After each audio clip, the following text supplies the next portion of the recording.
say that there hasn't been any major disasters, there hasn't been any major false flags, there have been no terrorist attacks, and we have, for all intents and purposes, done nothing more than go into this slow dragging down of effort. But that system has to change, and we're all very aware that that system has to change. And now it seems that now that the presidency no longer can participate in the illusion to gather evidence and to root out all of the involved members, because I can assure everybody that a proper investigation and peeling back the layers was an absolute necessity to this process. We couldn't just say, you know, it was this group of people and leave it at that. We couldn't just say that these people are causing all the problems and leave part of the cancer in society to regrow and turn things upside down once again. So a tremendous amount of effort has been done to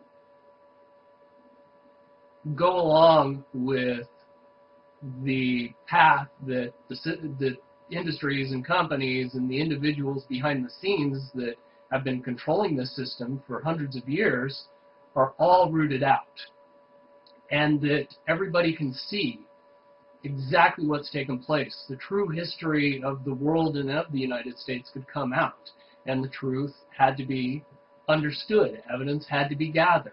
The proof needed to be necessary to convince everybody that these are the changes that are happening.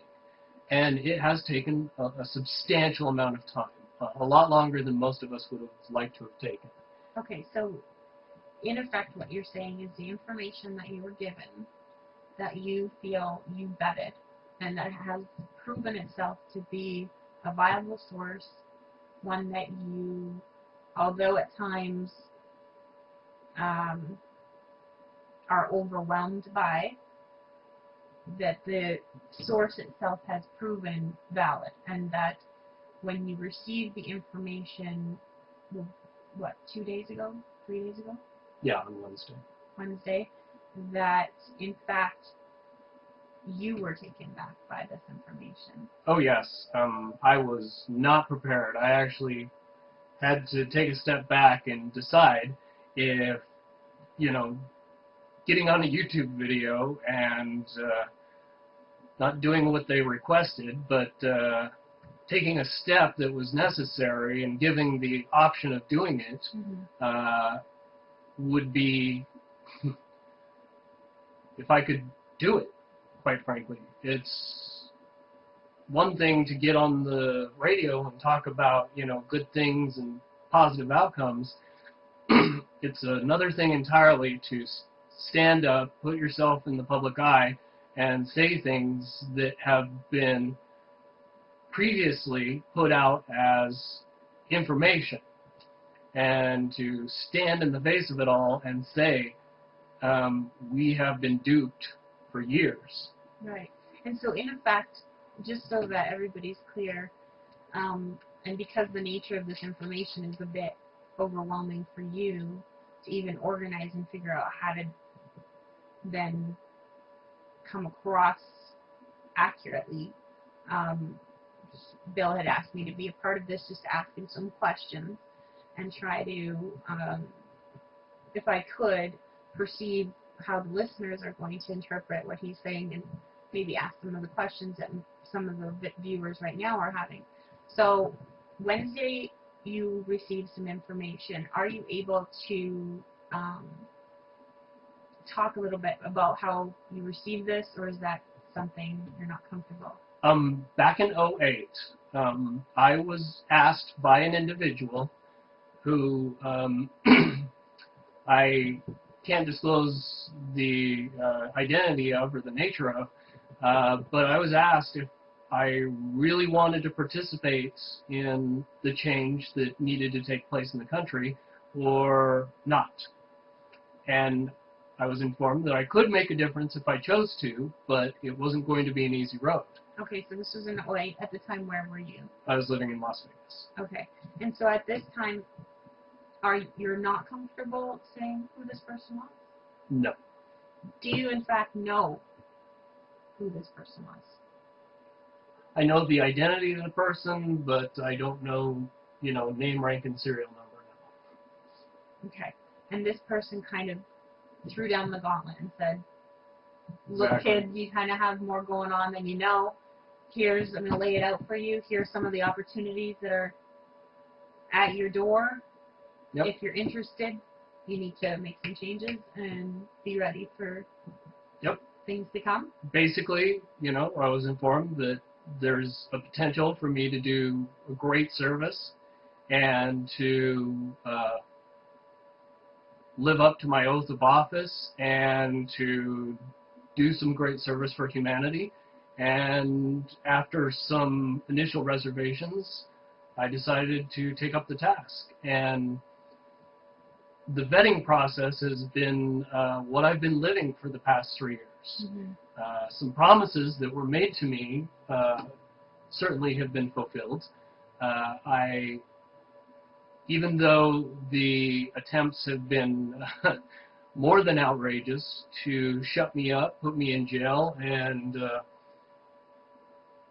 re-shrink my brain, mm-hmm. have been vast and obvious, and I have several examples, some of which lately you're very aware of, to get me quiet and put me in a hole again, have failed. And I was promised over a year ago, right after my arrest in Las Vegas, last April, a year ago last April, that I wouldn't ever be arrested again. And if you were to continue kind of making amends for your conscience for having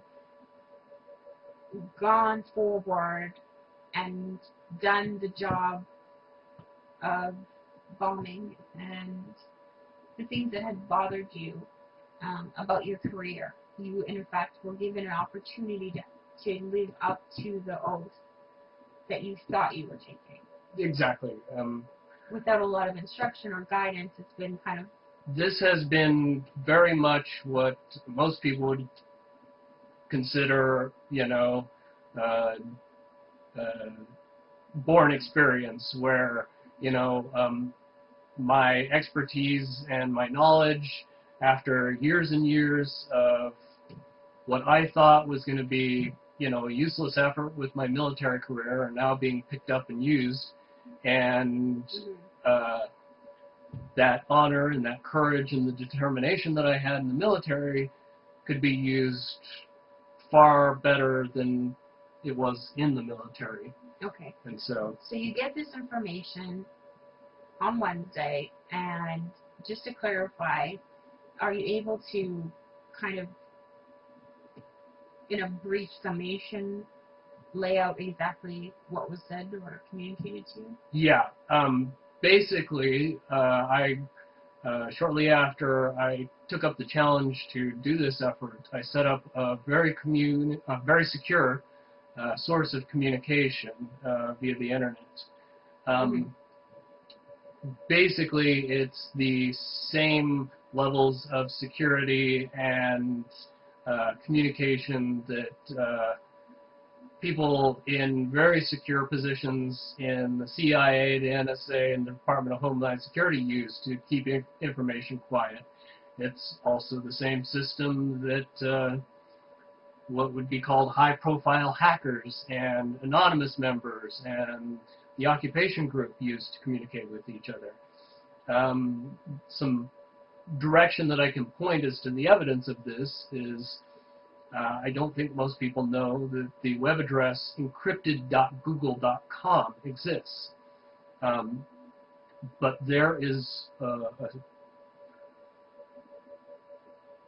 side of the internet that most people don't know exists, and is one that the government and all the agencies know exist and use quite fluidly, but with the amount of information on the internet, using encrypted communications, flipping VPNs and IPs randomly, And going through this method of communication, it's incredibly secure and takes massive amounts of advanced computing time to decrypt and decode.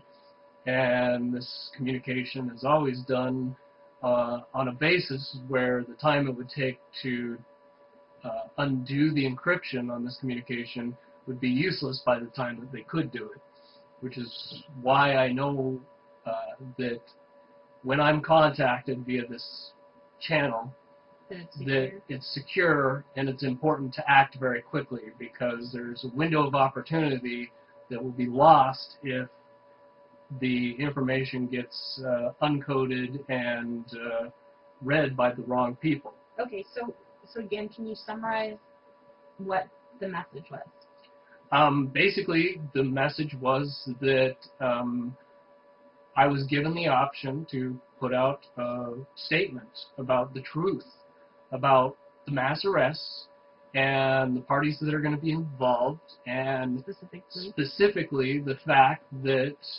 President Obama has been, even though the media and the news and the people that work in the government and the military and the private industries, the private information industry and the private military industry in particular, work against to dupe people into believing that A, that the president doesn't have the authority to make the changes that he does, and B, that the changes that have been made are being made at his behest, and he's been co-opted by the dark cabal, right, or the people that want to continue to enslave humanity and cause a major disaster and cover up their crimes. It's not going to work, and basically that he's been working on the side of true hope and true change. Okay. Even though it hasn't been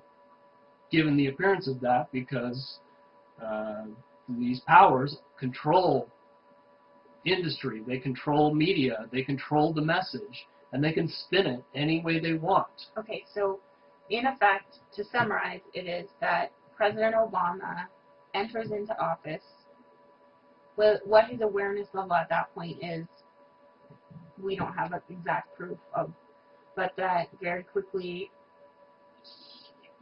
he and his advisors understand that he isn't in charge the way he would have hoped. I think everybody would understand it this way, and this is the way that it was put to me.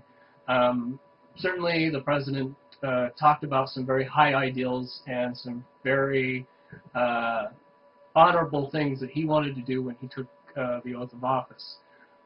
And what he figured out very quickly is that he was going to be stopped. Okay. Okay, so when you told me this information, my first reaction was, wow, I'm open to hearing what you have to say.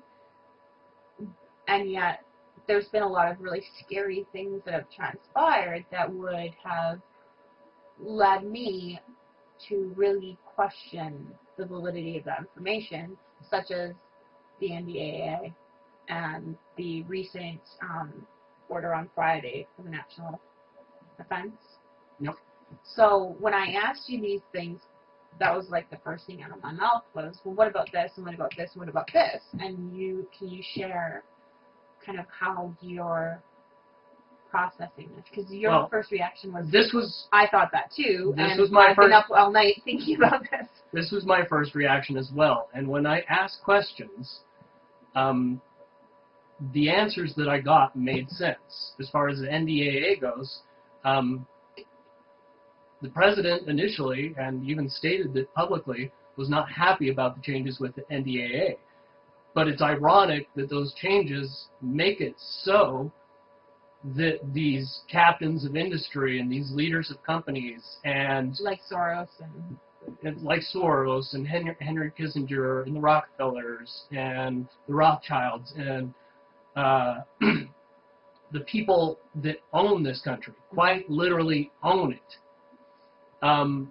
could be arrested just as easily as the average citizen and put in detained camps. Without without access access to, he could, limit their communications and